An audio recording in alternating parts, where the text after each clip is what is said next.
Oops, I took a picture. I shouldn't have taken a picture. I need to take a video. Hey, look at these mountains. We're going into supposedly a box canyon. And since the sun is behind me, I'm going to switch this around. So, we've been in this meadow before, but we turned around because it was about a month ago and there was bugs all over the place. Except for that large dragonfly that you might have just now seen. These bugs were a menace. Dragonflies are never a menace. They eat mosquitoes. Good dragonflies. But we are heading a little bit further this time. Got the bear spray ready. Of course, with me making all this chit chat, we're not likely to have an issue with bears. Nice mountains to the south of us. On the other side of that one right there is Blue Lakes. Lower Blue Lake and Upper Blue Lake. So we're probably about a mile from camp. Heck, I'm just going to switch this around. So, day 3 of consistent videos. Yeah, that's right. I'm going to do a consistent video every day. Even if I don't know what to talk about, then the subject for the day will be, I don't know what to talk about. Not the case today. I was listening to a video from actor and now evangelist Kirk Cameron, and he said the problem is people go downstream looking for a solution instead of going upstream to find the solution. And if you're going to go upstream to find a solution, what you're doing is you're getting to the root of a problem so that that problem does not occur anymore. So yesterday I talked about the keto diet and the health benefits of it. The day before that we were in a fasted state, so I talked about fasting. Again, pretty much a lot of the same health benefits coming from those two, especially if you combine the two like we have. And so what that means, instead of going downstream, going to the doctor and getting a prescription to solve your health problem, you prevent the health problem in the first place. Oh, wow, what a good idea.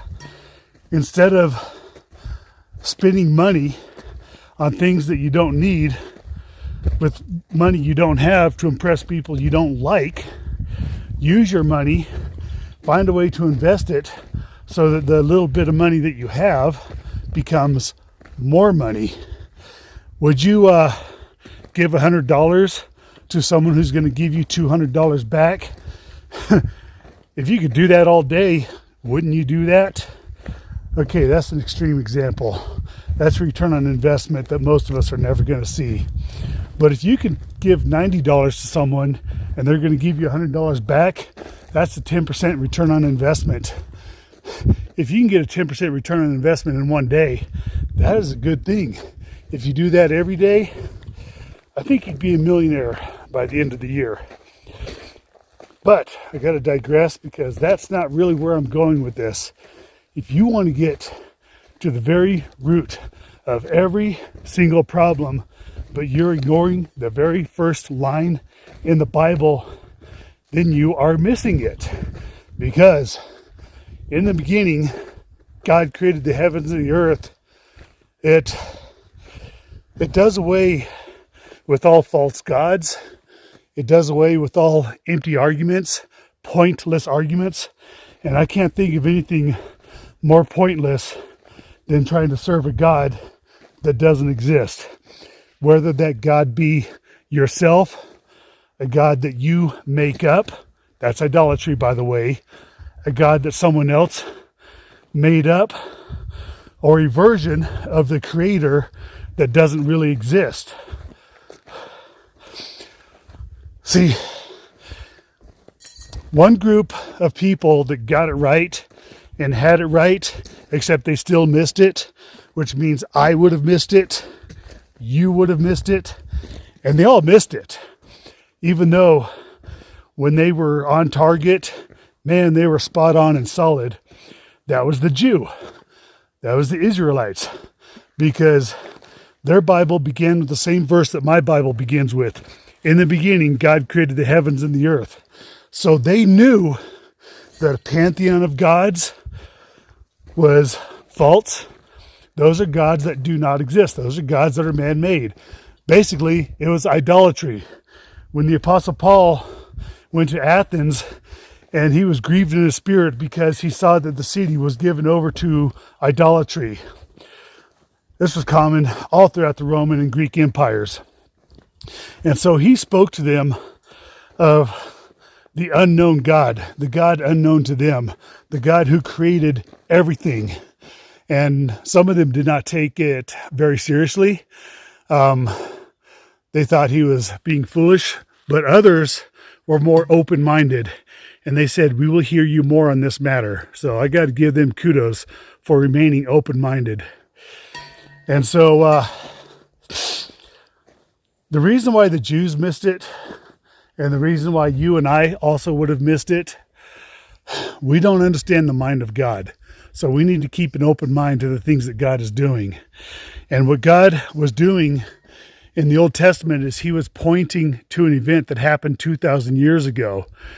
I got to tell you, if you look at all of the Old Testament, you must conclude that if Jesus is not the Messiah, then there is no Messiah. You got to give the religious leaders credit. They knew the day that Jesus would come riding into Jerusalem on a donkey.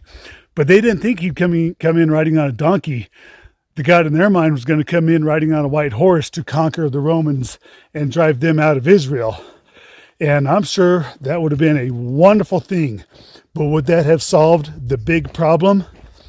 No. We got to go back to, in the beginning, God created the heavens and the earth. And when he created it, it was perfect. He knew that man was going to sin. Men and women both sinned. For some reason that I don't understand, so I'm probably going to miss it if I try to even determine what that is. For some reason that no one knows, this is a problem that had to be dealt with. This is why I believe there's so much pain and suffering in the earth. Because from what God is going to create in the future, which is going to be wonderful and perfect and will never be tampered with again, God had to deal with sin. You and I are going through that process right now. We're part of the process of dealing with sin, and the best we can do is to put our faith in God that he knows what he's doing. Because 2,000 years ago, he knew what he was doing when he came, when he himself, not one of Satan's 12 brothers, not Michael the archangel, not one of Muhammad's prophets or Allah's prophets, God himself came riding into Jerusalem on a donkey because his mission was to rid the world of sin. 2,000 years later, we're still in the end times. We're still in that process. Keep in mind, time is nothing to God. It's more than just saying that to God 1,000 years is as a day and a day is as 1,000 years. That doesn't even really begin to touch it. God created time. He created the laws of physics. This is why if you have a reverence for science and you love Bible study, you'll come to the same conclusion that quantum physicist Chuck Missler came to, that God is creator of all. He knows exactly what he's doing, and he knows exactly how this is all going to end. He has decided how this is going to end. We don't get to decide how this is going to end. God alone has the authority to do that. So, yeah, I got a little passionate about that, but I'm serious. I don't like people lying to people. I don't like being lied to, and you shouldn't be lied to either. I believe it was Marcus Aurelius who said, if you want to lie, if you want to offend a strong man, lie to him. If you want to offend a weak man, tell him the truth. So, people, I'm just speaking the truth. So you decide if you're strong enough to handle it. And with that, I'm out.